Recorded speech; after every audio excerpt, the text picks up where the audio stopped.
हर चीज का, चाहे बालू की वसूली हो, चाहे राखड़ में वसूली हो, चाहे ठेकेदारी में वसूली हो, चाहे कोयला की वसूली हो, चाहे आपकी कबाड़ की वसूली हो, चाहे डीजल चोरी की वसूली हो, सारी वसूली कोड़िया की उसी घर में होती है, इसको झोपड़ी बोलते हैं।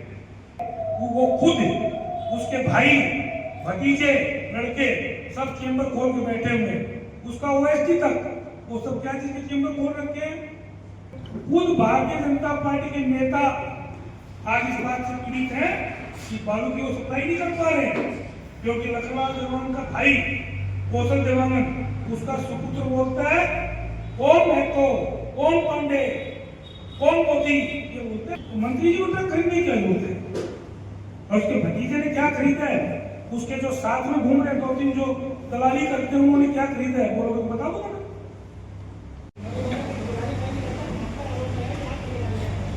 सुनिए मेरी बात, पहली चीज तो ठेकेदारी हो या कोई व्यवसाय हो, कोई गलत नहीं है। हर आदमी अपने परिवार का भरण पोषण करने के लिए, अपनी आजीविका चलाने के लिए कुछ न कुछ व्यापार करते हैं। कोई पान ठेला खोलता है, होटल खोलता है, कोई राशन की दुकान, कोई कपड़े की दुकान, कोई बर्तन की दुकान, कोई आपके सैनिटरी की दुकान, कोई कांच की दुकान, कोई दरवाजे की दुकान, कोई हर आदमी अपनी कोशिश करता है। कोई नौकरी करता है, कोई व्यवसाय करता है। मेरे परिवार के मेरे लड़के कुछ ठेकेदारी का व्यवसाय करते हैं। विधायक बनने से पहले मैं भी ठेकेदारी की, इसमें कोई जुर्म नहीं है। ठेकेदारी करना कोई जुर्म है क्या? तो जुर्म तो बता दीजिए। लेकिन लखनलाल देवांगन जी पिताजी क्या करते थे, आपको जानकारी है? लखनलाल पिताजी तुलसी देवांगन जी जब कोरबा से रजगमा की रेलवे लाइन बनी तो ठेकेदारी करते। जब आपका डोमनाला में इरिगेशन का देखो आपका काम चल रहा था केनाल का, उस समय वो ठेकेदारी करते थे। क्योंकि मेरी और उसकी मुलाकात उसी समय की है।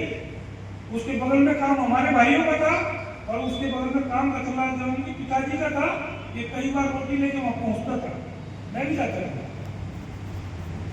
ठीक है, पूछ लीजिएगा, वो नचता होगा तो वो रोड में रिकॉर्ड भी करवा दूंगा। ठेकेदारी करते थे कि करते थे उसके पिताजी, तो ठेकेदारी करना कौन सा चीज है भैया। फिर दूसरी चीज, मेरे परिवार के लोग ठेकेदारी करके अपना काम चला रहे हैं। ठेकेदारी में करते हैं, पेट्रोल पंप भी है, हीरो की डीलरशिप भी है, रियल एस्टेट का भी काम करते हैं। हमने कब मना किया? हमने तो हमेशा मना है। हम तो खानदानी पैदाइशी होती भाई, हमने कभी नहीं बोला कि मैं झोपड़ी में रहता हूँ। मेरे मकान को दूसरे को उसने महल बताया। अभी जो 18 कमरे का मकान बनाया है जो कोड़िया में, उसको क्या कहेंगे आप?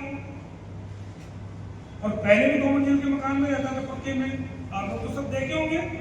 कौन सी झोपड़ी में रहता था भाई लखनलाल देवांगन, बताओ चलो। झोपड़ी क्या होती है? 2 मंजिल का मकान नहीं था। उसी कोड़िया के मकान में अलग अलग चेंबर बने हुए पूरे खानदान के। वो खुद, उसके भाई, भतीजे, लड़के सब चेंबर खोल के बैठे हुए हैं। उसका ओएसडी तक वो सब क्या चीज के चेंबर खोल रखे हैं। हर चीज का, चाहे बालू की वसूली हो, चाहे राखड़ में वसूली हो, चाहे ठेकेदारी में वसूली हो, चाहे कोयला की वसूली हो, चाहे आपकी कबाड़ की वसूली हो, चाहे डीजल चोरी की वसूली हो, सारी वसूली कोड़िया की उसी घर में होती है, इसको झोपड़ी बोलते हैं। पूरा खानदान वसूली करते हैं। वो बोलते हैं ना कि खोपड़ी में वो के बालू धोएंगे। मैं बोलता हूँ बालू की तस्करी करने के लिए क्या खोपड़िया ट्रक खरीदना जरूरी है क्या? है? जब रानू साहू और आपका संजीव झा, उदय किरण और अभिषेक मीणा और भोजराम पटेल जब कोयला और डीजल चोरी धंधों में लिप्त थे तो क्या उन्होंने ट्रक खरीदे थे क्या? उस टाइम भी बालू की तस्करी हुई है, वही लोग करवाए हैं। और बोलोगे तो उन भाजपाइयों के नाम भी बता दूंगा जो तस्करी में शामिल है। उस टाइम तो उन्होंने ट्रक खरीदा देखा उन अधिकारियों ने, तो मंत्री जी को ट्रक खरीदने क्या बोलते। और उसके भतीजे ने क्या खरीदा है, उसके जो साथ में घूम रहे 2-3 जो दलाली करते हैं उन्होंने क्या खरीदा है, बोलोगे तो बता दूंगा। वो भी है मेरे पास रिकॉर्ड, समाज में दे दिया जाएगा कि बालू कहां सप्लाई हो रहे।